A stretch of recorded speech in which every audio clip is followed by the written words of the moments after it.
Hello out there, wrestling fans, toy fans, WCW fans, KickOutAt2 fans. I'm Shane here once again, toy reviewing for KickOutAt2, the KickOut at Nitro edition. Coming to you again because we've got WCW toys. Today is the one that I've been waiting for a very long time. It's always one of my wish lists. I'd love to have gotten, one under the Jax line. Which we eventually did, but once TNA took over the line, and by then I was kind of over Jax stuff, honestly. I just never really got back into it. But I've been waiting on these since Mattel took over the line. We have the early 90s, or late 80s, early 90s Surfer Sting.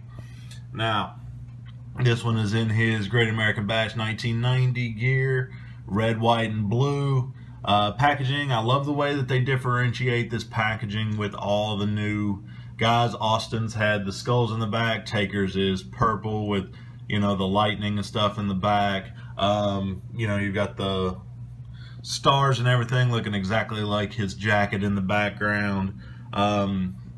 Just everything looking good, I'm a really big fan of this. I know it's kind of taken some flack on places like Wrestling Figs and stuff like that, but we'll get into some of that whenever I open the package up.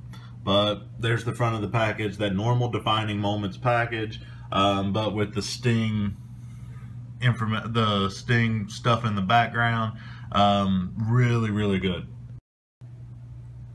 Alright, real quick look at the side of the package. You have the side plate, picture of Stinger there. And another side plate looking like the side of a belt or something like that. On to the back, again, the stars and rhinestones that we have the jacket. We have a real quick look back there. We see the 3 shooting stars on the back of Stinger's jacket, and that rat tail, liking it. Then we have the information down here. The ongoing rivalry between Sting and Ric Flair reached its climax in 1990, where the two faced off at the Great American Bash. This was Sting's first time back in the ring and months after a career-threatening knee injury. Sting entered the ring, face painted in red, white, and blue, donning a blue and silver robe. He was a man on a mission, set to take the crown. Once in the ring, Sting's troubled knee was a non-factor. He was quick on his feet, hitting a drop kick and bounding from the ropes effortlessly. During an unsteady moment, Flair pounced. Sting wouldn't go down, recovering swiftly each time Flair attacked. In the end, Sting was able to take control by pinning Flair with a surprise roll-up. A new champion had emerged. Sting won the WCW title for the first time. Now, that right there gets into one of my few complaints with this figure. I wish it came with the world title. I wish that it came with that. Real quick thing there, we see Sting's face in the back plate here. If you're used to the deluxe or the Defining Moments packaging, you're used to this, but I like how they've changed it. The early ones were the same packaging, and all they really changed was the background information, but I like that the new line, since they brought this back a couple years ago, it's tailored to each wrestler. I really like that. And there's the Stinger, free from his plastic prison. Don't know if maybe he was freed from that plastic prison by RoboCop. Unfortunately, I don't have a RoboCop action figure around here to do that, so I guess Stinger just muscled his way out of it. You can see, really good paint details on here. I had to look through a few of them, honestly. The lapels on the jacket took a little bit of looking around to find a really good one. So you may have to do the same. I do not like the fact that it's a rubber jacket. I wish that this was cloth, especially in a line where these figures cost $25 a piece, because that's what they originally were. Go back to all the other ones, and they're always cloth material. Apparently the guy who runs the WWE toy line has stated that he was given a choice. He could do a cloth line, like the cloth coat, like the Macho Man Deluxe or the Macho Man Defining Moments figure, but the tassels would not be right. They would actually be a lot bigger, and it would not be able to have the little shoulder pieces here. So he could do cloth without the shoulder pieces, or he could do plastic with the shoulder pieces. The way that it makes him look like he's, arms akimbo, stuff like that, I'm not the biggest fan of that. I don't like the plastic clothing, and more than likely he's not going to be displayed in this on my shelf. He's probably going to be displayed on my shelf press slamming Ric Flair, but we'll get to that later. Red, white, and blue Scorpion on the sides. That's looking good. You get all the detail there. Real quick to the back, you have the 3 shooting stars. Again, crisp paint. I like it. You know, the face.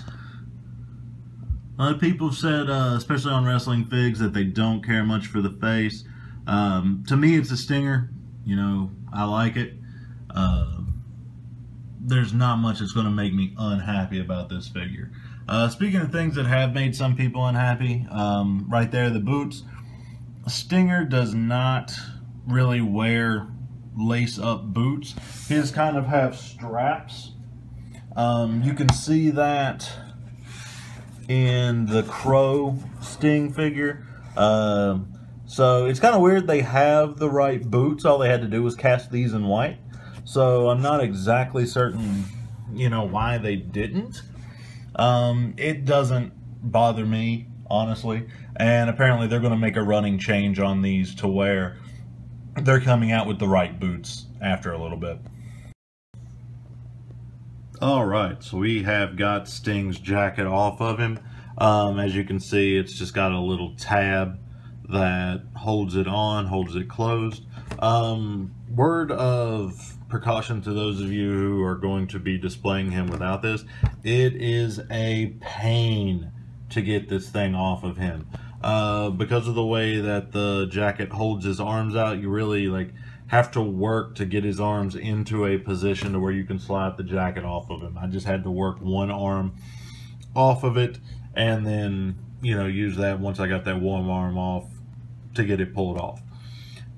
Because of how much of a pain in the butt it is to get that off, honestly, if these stick around and end up on any type of sale or anything like that, like if Target gets a coupon or Toys R Us gets a coupon or I get something like that, I may go ahead and grab another one just to keep in package with the jacket on, because I really like the look of him in the jacket, but I have a feeling, you know, that's not how I'm going to want to display them on my shelf. I like to display them sometimes in more, well, usually, honestly, I do kind of display them in their entrance gear, but with this one, I really want to display him press slamming or gorilla press slamming Ric Flair.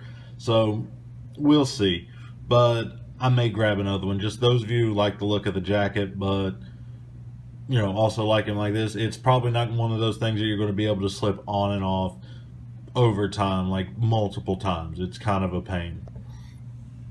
But see, standard elite articulation, I'm not really going to go over, but you see the double knees, ab crunch, those are your 2 major things with the elite figures.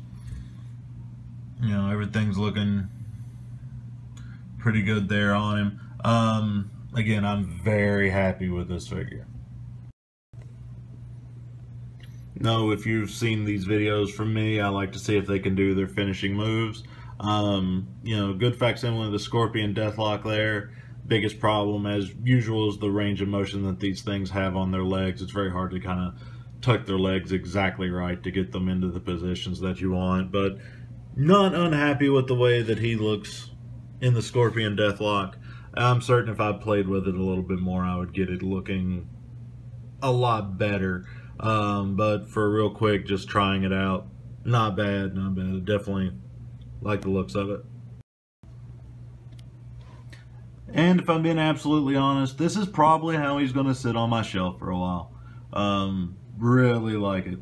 You know, I've said I like this figure. I mean, I'm over the moon for this figure. You know, I know that some people have problems with it. I know that it doesn't have the right boots.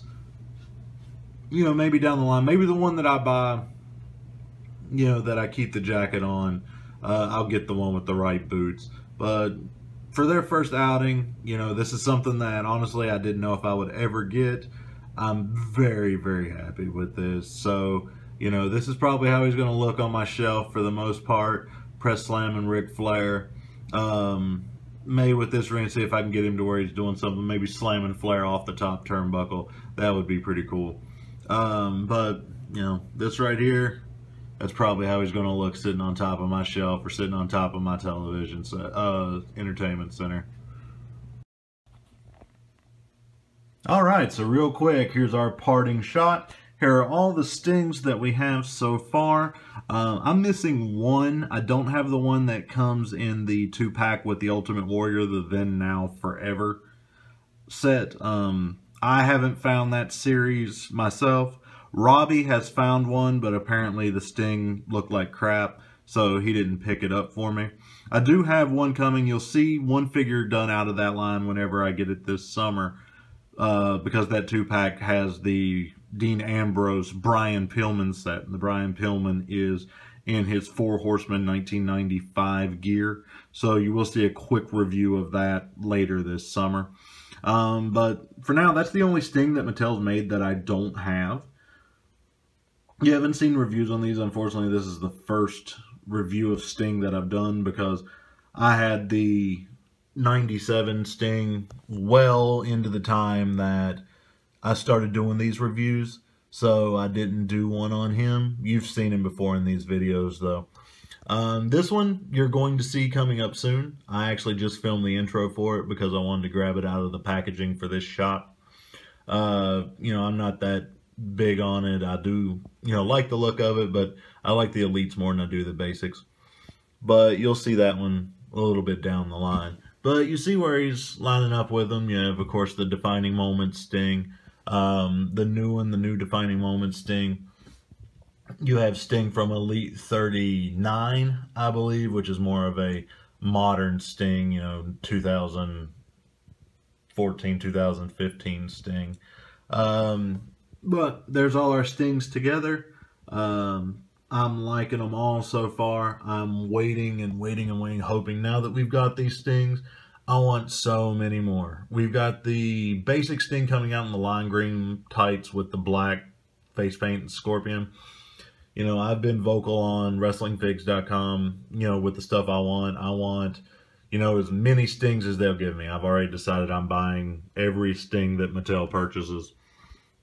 So I want as many of them as they can throw out there. I want, you know, a Wolfpack Sting coming soon. You know, take this head, add a little bit more hair to it.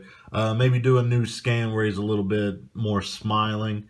And give me a Wolfpack Sting. Hopefully in the Hall of Fame. Like, I'd love for the next Hall of Fame 4-pack at Target to be a Wolfpack set.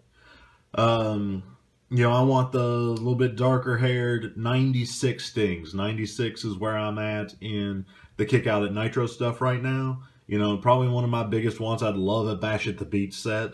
I want Sting, Luger, and Savage all released in their face paint coming from that set. Give me a 2-pack of Hall and Nash in their debut attire, and let's get rolling on that stuff.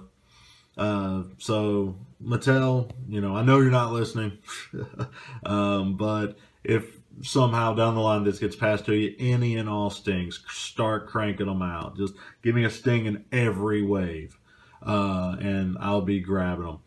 So, there you go, closing this review out. Again, I'm very happy with our new Sting.